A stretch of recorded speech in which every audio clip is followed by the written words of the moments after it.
Assalamualaikum warahmatullahi wabarakatuh. Waalaikumsalam warahmatullahi wabarakatuh. Alhamdulillah. Alhamdulillahil jabbaril qahhar, al-azizil ghaffar, khaliqil jannati wan nar. Wassalatu wassalamu ala sayyidina wa maulana Muhammadinil Mukhtar wa ala alihi wa ashabihil adhar. Amma ba'du. Saudara-saudara kaum muslimin rahimakumullah. Pada pertemuan kali ini kita akan membicarakan tentang neraka dan calon-calon penghuninya. Sesungguhnya kalau kita bicara tentang neraka, artinya kita bicara tentang akhirat. Dan kalau kita bicara tentang akhirat, kita bicara tentang alam gaib yang merupakan salah satu dari rukun iman yang 6, percaya kepada alam gaib. Kalau sudah bicara alam gaib, maka ini di luar batas kemampuan nilai-nilai ilmiah dan di luar batas kemampuan renungan filsafat. Ilmu pengetahuan akan buntu kalau sudah membicarakan alam gaib. Artinya, kehidupan di akhirat itu tidak bisa diteliti secara ilmiah. Filsafat pun akan ngambang kalau sudah membicarakan kehidupan di alam gaib. Karena itu kalau kita kembali kepada logika, jika kita ingin mengerti tentang caranya membuat bangku, kita pergi ke tukang bangku dan bertanya kepadanya. Kita ingin mengerti cara membuat mobil, kita pergi ke tukang mobil, ke bengkel mobil dan bertanya kepada ahlinya. Pun dalam urusan alam gaib, sudah sewajarnya kita kembali kepada penjelasan dari sang pencipta alam gaib, yakni Allah Subhanahu wa ta'ala. Dan melalui kitabullah Al-Quranul Karim, Allah telah menjelaskan masalah-masalah gaib berupa kehidupan di sorga dan neraka itu secara jelas dan pasti. Dengan kata lain, di dalam membicarakan tentang neraka ini, yang menjadi dasar daripada pemikiran kita adalah rasa iman kepada Allah Subhanahu wa ta'ala. Karena soal neraka tidak pernah bisa dibuktikan dengan ilmu pengetahuan. Tidak bisa diselidiki sebab orang yang sudah pulang ke sana pun tidak pernah kembali lagi kemari untuk kita tanya bagaimana hal ihwal keadaan di sana. Saudara-saudara kaum muslimin rahimakumullah. Neraka dalam istilah Quran selalu disebut dengan narun, yaitu suatu tempat di akhirat nanti yang wujudnya berupa api yang bergejolak, bernyala dengan teramat dahsyatnya, sehingga dapat mengelupaskan kepala setiap orang dan menjulang ke hati. Diriwayatkan oleh Imam Bukhari dan Muslim bahwa Rasulullah sallallahu alaihi wasallam pernah bersabda, Narukum hazihi allati tuqiduna juz'un min sab'ina jazaan min harri jahannam. Qalu wallahi in kanat lakafiyatun ya Rasulullah. Qala fa innaha fadlat bi tis'in wa sittina jazaa. Apimu yang kamu pakai di dunia ini, kata Nabi, untuk memasak, untuk menyalakan lampu, api yang kau pakai di dunia ini cuma satu bagian kecil dari 70 kali bagian panasnya neraka jahanam. Sahabat waktu itu terperanjat lalu berkata, Wallah, in kanat lakafiyatun ya Rasulullah.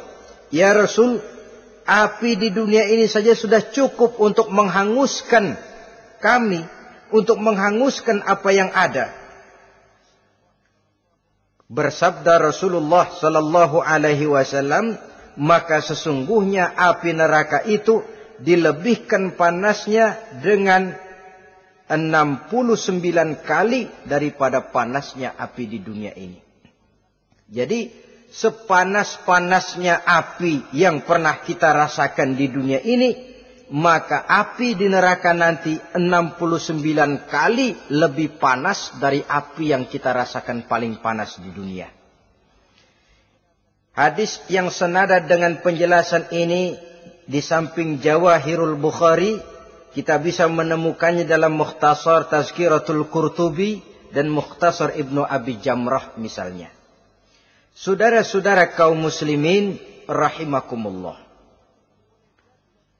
Sehingga boleh jadi seringan-ringan azab penduduk neraka di akhirat nanti, kata Nabi, seorang yang di telapak kakinya diletakkan kerikil neraka yang sangat kecil, lalu mendidih otaknya.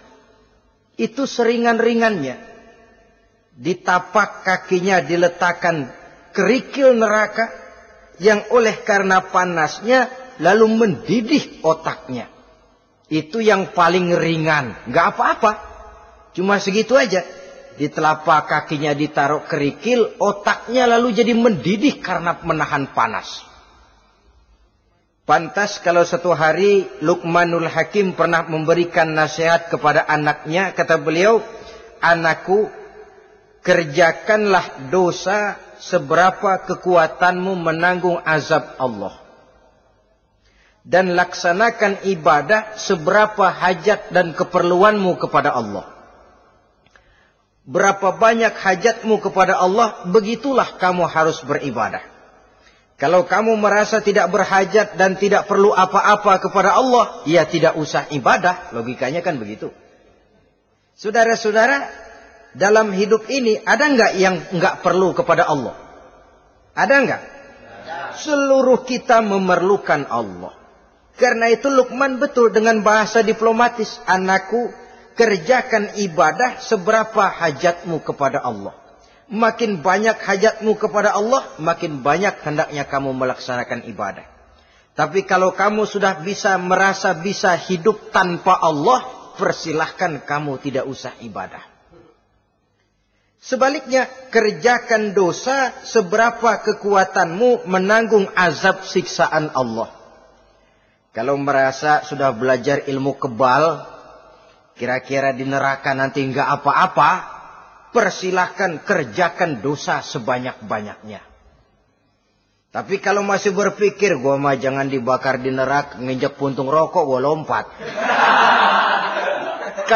Kalau masih berpikir ke situ, ya hati-hati, saudara-saudara. Nah, sebagaimana surga, neraka pun ada pintu-pintunya. Dan yang melalui pintu-pintu itu sesuai dengan dosa yang dia kerjakan pada waktu kehidupannya di dunia ini. Jadi setelah manusia diadili, mereka kumpul di padang mahsyar beramai-ramai. Yang mendapat kitab di tangan kanan, yang selamat dari proses pengadilan, yang sudah nyata lebih banyak kebaikannya daripada kesalahannya, wajah mereka berseri-seri. Tapi yang rapotnya merah, yang timbangannya lebih banyak kejahatannya, mereka mukanya udah pada gulem. Di tengah itulah kedengaran pernyataan dari Allah Subhanahu wa ta'ala. Salamun qawlan min Rabbir Rahim.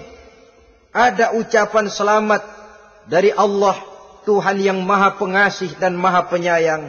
Salamun alaikum. Selamatlah kamu, wahai orang-orang yang kelak akan sampai ke surga. Yang lulus di pengadilan dapat ucapan selamat dari Allah. Tapi pada saat itu juga Allah mengatakan, wamtazul yawma ayyuhal mujrimun. Pada hari ini, semua orang-orang yang kurang ajar, supaya minggir.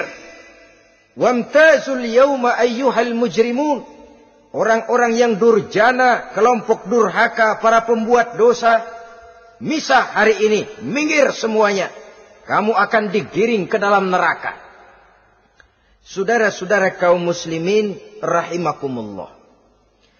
Baik mereka yang akan menuju surga baik mereka yang akan masuk ke dalam neraka, sama melintasi satu jembatan yang melintang di atas neraka. Dalam surah Maryam ayat 71 dan 72, walaupun jembatan itu tidak digambarkan secara jelas, tapi kita temukan penjelasan Allah sebagai berikut. Wa inna minkum illa wariduha, kana ala rabbika hatman maqdiyya, thumma nunajjil lazina taqaw wa nazaru zalimina fiha jasiyya. Saudara-saudara, dan tidak ada setiap orang pun kecuali mereka akan melalui api neraka itu. Adapun orang-orang yang bertakwa, mereka diselamatkan oleh Allah, sedangkan orang-orang yang zalim, mereka terlempar ke dalam jurang neraka. Nah, itu yang dinamakan dengan sirat. Ada memang riwayat menjelaskan bahwa sirat itu kecilnya seperti rambut dibelah 7, tajamnya lebih tajam dari mata pedang. Tapi dalam banyak hal, orang lewat di atas sirat itu bergantung kepada amalannya waktu dia hidup di dunia ini. Maka jangan heran ada orang yang lewat di atas sirat itu seperti kilat. Lep, sudah sampai di surga. Ada yang lewat di atas sirat itu seperti orang terbang. Ada yang lewat di atas sirat itu seperti orang lari. Ada yang seperti jalannya onta. Ada yang merangkak. Ada yang gelantungan.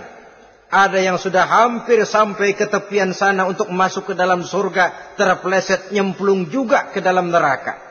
Sesuai dengan amalan pada waktu mereka hidup di kehidupan dunia yang sekarang ini. Saudara-saudara kaum muslimin rahimakumullah. Apabila orang terperosok lalu masuk ke dalam neraka, bagaimanakah ihwal keadaan di neraka? Panasnya sudah kita jelaskan tadi. 70 kali lipat dari sepanas-panasnya api di dunia ini. Lalu orang-orang yang masuk ke dalam neraka, mereka juga mendapat pakaian, makanan, minuman, perhiasan. Tapi makanannya, minumannya, perhiasannya lain dengan orang-orang yang sampai di surga. Mereka juga diberikan buah-buahan, sebab di neraka juga ada pohon. Namanya pohon zakum. Buahnya duri dari api. Dan itu yang akan jadi lalap makanannya orang-orang neraka. Di dalam surah As-Saffat ayat 64-65 Allah subhanahu wa ta'ala menjelaskan, Innaha syajaratun takhruju fi aslil jahim, tal'uha ka'annahu ru'usus syayatin. Sesungguhnya pohon zakum itu adalah satu pohon yang akarnya keluar dari dasar neraka, yang buahnya seperti kepala setan. Ini sudah untuk bahasa yang sangat menyeramkan ini. Pohon itu tumbuh dari dasar neraka, buahnya mirip kepala setan. Itu akan dijadikan makanannya orang-orang yang ada di dalam neraka. Perhiasannya apa? Surah Al-Insan ayat 4. Inna a'tadna lil kafirina salasilan wa aghlalan wa sa'ira. Sesungguhnya kami sediakan bagi orang-orang kafir itu di dalam neraka segala macam rantai, cambuk-cambuk dan belenggu-belenggu neraka, terbuat dari api neraka, siap untuk merantai, membelenggu dan mencambuk mereka. Jadi dikasih perhiasan, lehernya dikalungin rantai, tangannya dipakein belenggu, ada cambuk-cambuk yang seluruhnya terbuat dari api neraka. Begitu mereka sampai ke pintu neraka yang namanya malaikat Zabaniyah, penjaga neraka, udah bukan main gemesnya dah. Ya, nyambutnya nggak ada ramahnya. Lain sama malaikat Ridwan, penjaga surga. Ramah, murah senyum, Begitu orang mau masuk surga, salamun alaikum tibtum fadkhuluha khalidin. Keselamatan atas kamu, sungguh kamu telah beruntung. Sekaranglah masuk kamu ke dalam surga dan kekalah tinggal selama-lamanya di sana. Ramah, murah senyum, selamat datang, selamat tiba di tempat yang penuh kenikmatan. Mari persilahkan. Ini malaikat Ridwan. Malaikat Malik, malaikat Zabaniyah lain lagi. Dia nungguin pabrik. Sadis menerima, matanya melotot. Ini dia. Manusia-manusia kurang ajar. Yang waktu di dunia sudah datang para rasul, sudah turun agama. Sudah datang Al-Quran, tapi belagak pilon. Sini loh. Nih, rantai, belenggu. Lalu dirangkeng, dimasukkan ke dalam neraka. Na'udzubillah, summa na'udzubillah.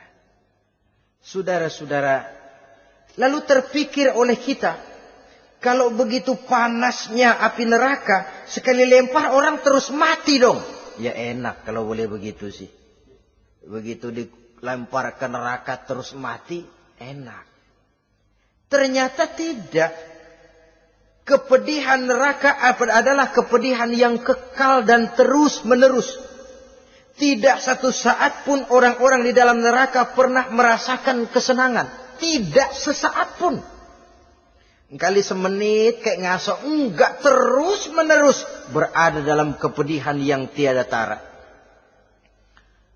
Al-Quran menjelaskan, kullama nadijat juluduhum baddalnahum juludan ghairaha. Apabila hancur kulitnya, kami ganti dengan kulit yang baru. Supaya apa? Liyazukul azab. Biar dia rasain azab. Tuh, rasain dulu. Hancur kepalanya, buletin lagi. Hancur kulitnya, bikin lagi. Berantakan isi perutnya, disempurnakan lagi, digiling lagi. Terus menerus begitu. Tidak sedetik pun penduduk neraka itu pernah mengalami istirahat. Barangkali pakai jam istirahat lumayan. Ini enggak ada. Ada bel, kleneng, istirahat, azab dicabut. Tidak. Terus menerus dan selalu begitu.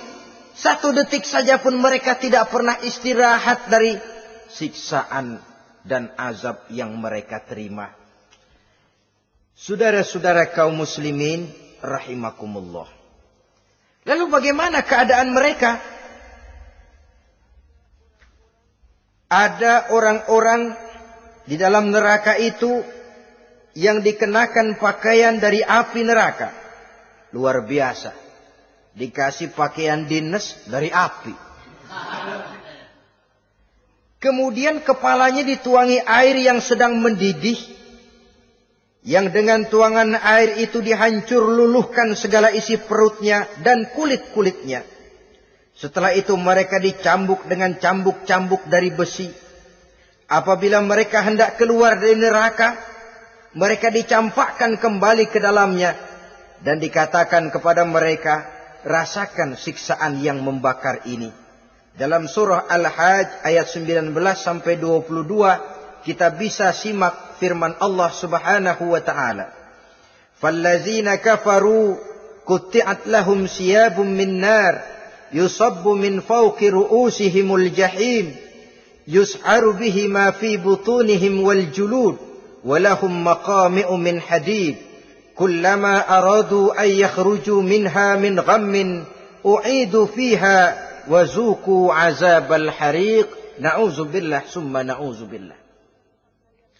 Diberikan pakaian dari api, melolong, menyayat dia, memilukan, merintih dan meraung-raung. Lalu kepalanya diguyuri dengan air yang sangat mendidih. Hancur luluh isi perutnya. Masih dicambuk lagi dengan cambuk-cambuk dari besi. Mereka merambat. Mereka meraung. Mereka hendak lari. Mereka ingin keluar dari neraka. Tapi tiap kali mereka merambat ingin keluar, ditarik lagi. Kalau ucara kita, ayo, mau kemana lo? Apa kata malaikat penjaga neraka? Zuku azabal harik. Rasa ini, makan pencarian lo waktu di dunia. Saudara-saudara, lalu ada pula siksaan penduduk neraka itu, di mana dahi, lambung dan punggung mereka dipanggang dengan api neraka. Allah Karim. Kita di dunia ini tertusuk paku saja waktu berjalan, sudah bukan main pedihnya. Tertusuk duri saja, sudah bukan main pedihnya. Ini punggungnya, lambungnya, macam disate, dipanggang dari api neraka.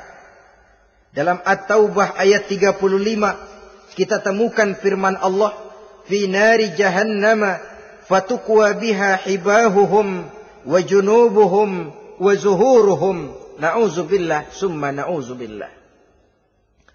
Kemudian ada pula penduduk neraka itu yang disiksa, lehernya diikat dengan rantai, mereka spontan diseret-seret dengan sekeras-kerasnya dan dilemparkan ke dalam lautan air yang sedang mendidih. Kemudian mereka dibakar dalam api yang bergejolak dan menyala-nyala. Pada surah Al-Mu'min ayat 71 dan 72, Allah Subhanahu wa taala menjelaskan, izil aghlalu fi a'nakihim wassalasil yushabuna fil hamim summa fin nari yusjarun. Ketika belenggu dan rantai dipasang di leher mereka supaya mereka diseret ke dalam air yang sangat panas, kemudian mereka dibakar dalam api. Ada lagi penduduk neraka yang dipegang jambulnya, lalu diseret ke tengah-tengah neraka, kemudian kepalanya digerujugi dengan air yang mendidih, seperti yang dijelaskan dalam surah Ad-Dukhan ayat 47 dan 49. Pendeknya, azab dan siksaan neraka itu sesuailah dengan amalan dosa yang dikerjakan manusia pada waktu kehidupan di dunia ini. Maka dalam puncak perjalanan Mi'raj misalnya, kepada Rasulullah sallallahu alaihi wasallam diberikan berbagai macam penglihatan sebagai contoh dan tamsil dari kehidupan di dunia ini. Sejak dari penglihatan di jalan sampai kepada penglihatan surga dengan segala kenikmatannya dan neraka dengan seluruh azabnya, seluruhnya merupakan contoh teladan. Misalnya dalam perjalanan ketika hendak Mi'raj itu, sebelum berangkat Rasul disodorkan 2 minuman. Segelas berisi arak, segelas lagi berisi susu. Kata malaikat Jibril, ambillah salah satu minuman itu ya Muhammad.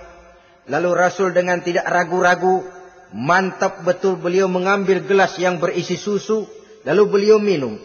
Setelah beliau minum itu, malaikat Jibril berkata, "Shaddaqta ya Muhammad." Engkau telah benar Muhammad. Laqad asabtal haq, pilihanmu tepat. Kenapa ya Jibril? Untung susu yang kamu minum Muhammad. Kalau arak yang kamu ambil, pasti umatmu bakal jadi umat yang teler semua. Ini pun satu contoh buat kita semua, bahwa dalam kehidupan kita selalu berhadapan dengan susu dan arak, berhadapan dengan hak dan batil, berhadapan dengan benar dan salah. Maka hati-hati kita jangan sampai salah pilih karenanya. Lalu yang ada kaitannya dengan persoalan kita, penglihatan yang diberikan Allah kepada beliau di neraka. Beliau melihat sekelompok orang dilontari kepalanya dengan batu dari api neraka. Tiap kali dilontari kepala itu hancur berkeping-keping, berantakan otaknya. Lalu dibulatkan kembali. Setelah kepala itu bulat kembali, disambitin lagi. Menjerit, meraung, merintih kesakitan. Hancur kepalanya, berantakan otaknya. Lalu dibulatkan lagi. Terus menerus begitu, tidak pernah berhenti. Sampai Rasul bertanya, "Ya Jibril, ini orang kenapa kepalanya dilontari dengan api neraka sampai hancur lalu dibulatkan kembali?" Kata malaikat Jibril, "Ya Muhammad, itulah contoh daripada umatmu yang berat untuk sujud kepada Allah Tuhannya. Itulah contoh dari umatmu yang waktu hidup di dunianya tidak pernah mendirikan solat sama sekali. Sombong yang paling sombong adalah sombong kepada Allah. Artinya tidak mau sujud kepada Sang Maha Penciptanya." Jadi barangkali saudara punya cita-cita atau keinginan, saya mau yang ini saja. Persilahkan, gak usah sembahyang. Lalu ada lagi sekelompok kaum. Perutnya besar, sebesar rumah. Dililit dengan kala dan ular dari api neraka. Diseret-seret dia di jurang neraka. Dipatoki ular, hancur perutnya. Dibulatkan lagi perut itu. Diseret kembali, hancur lagi. Dibulatkan lagi. Terus menerus seperti itu. Kata Nabi ya Jibril, ini apa lagi? Kata malaikat Jibril, wahai Muhammad, inilah contoh daripada umatmu yang waktu di dunia suka makan riba alias renten dan suka makan harta anak yatim. Suka ngobyekin anak yatim. Sok jadi pengasuh anak yatimnya lapar, pengasuhnya yang pada kenyang. Saudara hadirin yang saya muliakan, orang yang makan riba alias renten, orang yang makan harta anak yatim, begitu gambaran yang diperlihatkan kepada baginda Rasulullah sallallahu alaihi wasallam. Sebagian lagi ada penduduk neraka yang kukunya terbuat dari tembaga dari api neraka. Panjang sangat kukunya itu. Lalu mencakar-cakar mukanya sendiri. Hancur mukanya berantakan dicakari oleh kukunya itu. Lalu dibulatkan lagi. Dicakar lagi. Hancur lagi. Dibulatkan lagi. Pengangguran benar nih orang. Muka sendiri dicakarin sendiri. Ya Jibril, ini tamsil apa Jibril? Ya Muhammad, itulah contoh dari umatmu yang pada waktu di dunianya enggak pernah rukun sama sesama saudaranya muslim. Suka nyari aib orang lain. Suka ngejelekin orang lain padahal orang lain itu saudaranya seakidah. Kan sama dengan nyakar muka sendiri namanya. Menepuk air di dulang, terpercik muka sendiri. Kejelekan saudaranya dikorek-korek. Aib saudaranya diobral di pasar umum. Orang macam itu nanti tangannya akan tumbuh kuku panjang dari tembaga yang akan mencakar dan mengoyak-ngoyak mukanya sendiri. Itu kita bisa lihat nanti. Oh, ini yang waktu di dunia suka ngorek-ngorek kesalahan orang tuh lagi pada nyakarin mukanya. Oh, begitu. Saudara-saudara kaum muslimin,